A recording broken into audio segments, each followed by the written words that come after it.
और चलिए सीधे आपको चंदौली लिए चलते हैं, जहां मुख्यमंत्री योगी आदित्यनाथ कार्यक्रम में मौजूद हैं। उन्होंने बड़ी संख्या में अपने शिष्य के रूप में स्वीकार करते हुए उनके जीवन को प्रशस्त करने के लिए अनेक कार्यक्रम चलाए। तो दूसरी तरफ मुगल आक्रांताओं को भी उन्होंने उस समय सबक सिखाने के लिए सांझा को भी डपट करके भगाने का काम किया था, जो उनके चमत्कार को देखने की प्रतीक्षा कर रहा था। उन्होंने विदेशी आक्रांता उस समय के जो शासक थे उनको फटकार लगाई थी। यानी चीजें दिखाती है, एक संत और एक योगी सत्ता का गुलाम नहीं होता है, बल्कि वह अपने कदमों पर उन्हें चलने के लिए मजबूर करता है। और यही कार्य आज से 425 वर्ष पहले इसी रामगढ़ गांव में जन्मे पूज्य बाबा अघोराचार्य कीनाराम जी महाराज ने अपनी दिव्य साधना के माध्यम से हम सबके सामने प्रस्तुत किया। उनके चमत्कार के अनेक किस्से हैं। उन्होंने भारत की सभी साधना विधियों को एक साथ जोड़ करके काशी में त्रिकुंड को भी जो पवित्रता प्रदान की वह हम सबके सामने है। हम सब इस बात को जानते हैं, हर व्यक्ति उसका गवाह है। आज भी वह विभूति दिव्यता वहां पर और इस पूरे स्थान पर उनकी पवित्र साधना स्थली पर भी हम सबको देखने को मिलती है। बहनों और भाइयों, ये मेरा सौभाग्य है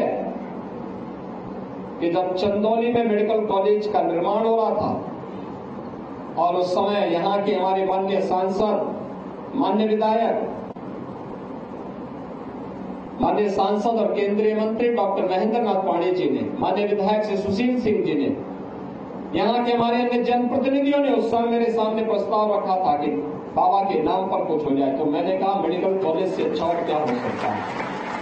और ये हमारा सौभाग्य है कि हमें अपने पूज्य संत के से चरणों में उस मेडिकल कॉलेज जो लोक कल्याण का, आरोग्यता का उत्तम माध्यम बनेगा, उसका नामकरण पूज्य बाबा के नाम पर करने का सौभाग्य प्राप्त हुआ। हम भी इस परंपरा के लिए अपनी ओर से करने की कहां हमारी सामर्थ्य है। ये तो जो कुछ भी है ये बाबा की ही कृपा है, उन्हीं की विभूति है। और उन्हीं की कृपा से जो मैंने आपको बताया ना कि आज मेरा कार्यक्रम कहीं और था, लेकिन मैं भटक करके आ गया चंदौली में, यहां पर रामगढ़ में। बाबा सिद्धार्थ गौतम जी को मैं समय देते देते, जब भी मैं समय देता था, पता लगता था मेरा कार्यक्रम कहीं और जगह लग जा रहा है। लगता है कि बाबा कीनाराम जी चाहते थे कि बिना मिले ही मैं स्वयं यहां पहुंच करके बता दूं कि नहीं, बाबा के चमत्कार जीवित हैं। और बाबा आज भी सूक्ष्म दृष्टि से हम सब का संचालन कर रहे हैं, पूरी व्यवस्था का संचालन कर रहे हैं। ऐसे सिद्ध योगी अघोराचार्य बाबा कीनाराम जी के चरणों में कोटि कोटि नमन करता हूं।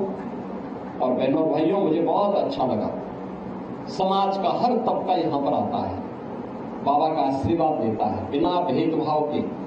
उस समय भी उन्होंने जो तमाम समाज सुधार के काम प्रारंभ किए थे, अघोर पीठ ने उन कार्यों को आज भी जारी रखा है। ये कार्यक्रम आज भी उसी रूप में चल रहे हैं और ये निरंतर चलते रहने चाहिए, क्योंकि यही बाबा की यही संदेश है, यही उनका उपदेश है। बिना भेदभाव के समाज को जोड़ना, विधवा विवाह को प्रोत्साहित करना, स्त्री शिक्षा को, महिला शिक्षा को प्रोत्साहित करना, कुष्ठ रोगियों की सेवा करना, दीन दुखियों के साथ खड़ा होना, लोक मंगल के कार्यों में बढ़ चढ़ करके भाग लेकर के हम सबका हर कार्य, सब कुछ समर्पण देश के नाम होना चाहिए। हर काम देश के नाम, राष्ट्र प्रथम के भाव के साथ हमें कार्य करना होगा।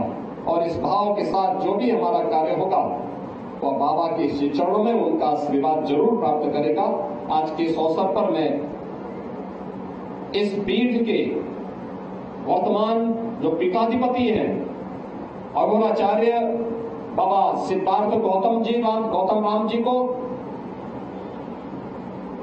हृदय से बधाई देता हूं कि 425वीं पावन जयंती के कार्यक्रम में हम सबको आने का अवसर प्राप्त हुआ है और आज बाबा की जयंती पर आप उनके प्रतिनिधि हैं। आपको मैं इस अवसर पर बधाई देता हूं। आप सबको भी मैं अपनी हृदय से बधाई और शुभकामनाएं देता हूं और विश्वास करता हूं कि बाबा की कृपा इस पूरे क्षेत्र पर, हमारे पूरे काशी क्षेत्र पर इसी प्रकार से बना रहे। इस विश्वास के साथ मैं आप सबको बाबा कीनाराम जी की 425वीं पावन जयंती पर हृदय से आपका अभिनंदन करता हूं। बाबा के श्री चरणों में नमन करते हुए अपनी वाणी को ज्ञान देता हूं। धन्यवाद। जय हिंद। हर हर